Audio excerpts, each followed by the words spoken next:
देख रहे हैं नेक्स्ट फ्यूचर न्यूज़ से। मैं मोनिका भारद्वाज। आगरा फ्लैश। 14 अगस्त को भाजपा बनाएगी विभाजन विभीषिका दिवस, निकाला जाएगा मौन जुलूस। विभाजन विभीषिका पर चर्चा करेंगे भाजपाई। केंद्रीय राज्य मंत्री प्रोफेसर SP सिंह बघेल ने दी जानकारी। साथ मौजूद रहे भाजपा के विधायक और mayor. White professor SP Singh Baghel केंद्रीय राज्य मंत्री, white doctor GS Dharmendra Bhajpa विधायक।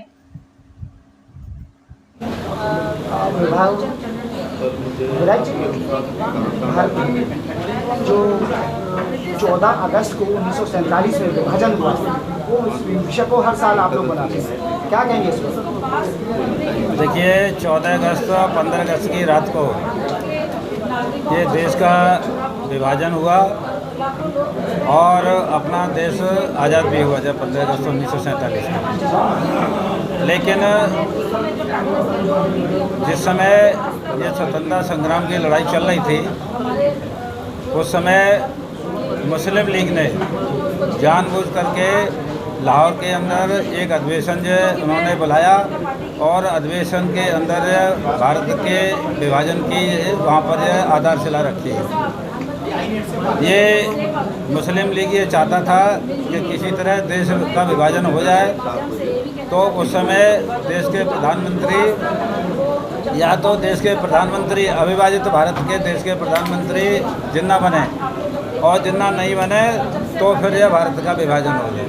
ये जो मुस्लिम लीग की मांग थी, इसको जो स्वीकार नहीं किया गया और दुर्भाग्यपूर्ण परिस्थितियों में ये जो निर्णय लिया गया कि देश का विभाजन हो गया।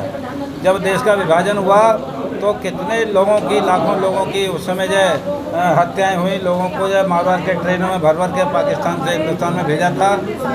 और एक बहुत ही दुर्भाग्यपूर्ण दिन कहना चाहिए, काला दिवस हिंदुस्तान के इतिहास में ये वो दिन था जिस दिन के देश का विभाजन हुआ।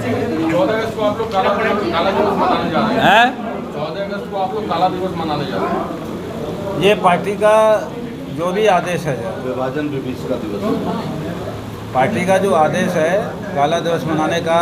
और कल कार्यक्रम है शहीदों, जो उसमें शहीद स्मारक पर जो वहाँ पर प्रदर्शनी होगी, इसको देखने के पश्चात पार्टी के द्वारा शहीदों की याद में मौन जुलूस निकाला जाएगा। भारतीय जनता पार्टी महानगर आगरा के द्वारा कार्यक्रम रखा गया है। तो पार्टी के जो भी कार्यक्रम हैं, ये बातें पूरी आप सुन लिए, भारतीय जनता पार्टी और केंद्र की सरकार, प्रदेश सरकार पूरी तरह देश के लिए समर्पित है। प्रिंट और इलेक्ट्रिक मीडिया के हमारे मित्र,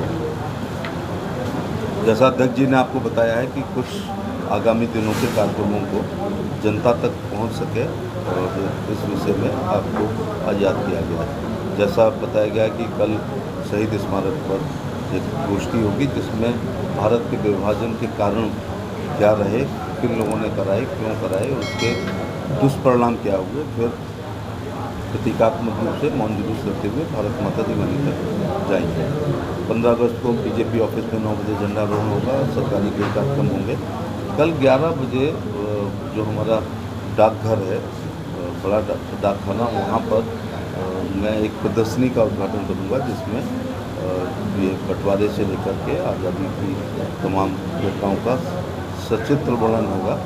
तो मैं छात्रों से कहना चाहूँगा कि कल 11 बजे GPO है, वहाँ पर ज़रूर आएँ, उससे हमें हमारा सामान्य ज्ञान भी बढ़ता है। जैसा पार्टी का कि हर घर तिरंगा के तहत माननीय अध्यक्ष जी ने, हमारे सभी जनप्रतिनिधियों ने अपने निजी संसाधनों से तिरंगा झंडे का इंतजाम किया है, जो हर बूथ पर लगभग हर घर पर लगेगा और पिछली बार लग चुका है।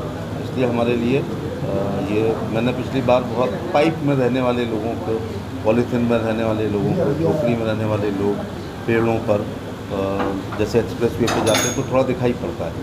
तो क्योंकि हम आज़ादी के 75 साल मना चुके हैं, 100 की तरफ चल पड़े हैं, तो ये पहला साल है, इसको आप 75वां नहीं कहेंगे, 75 अमृत महोत्सव हो गया, ये 76वां साल है।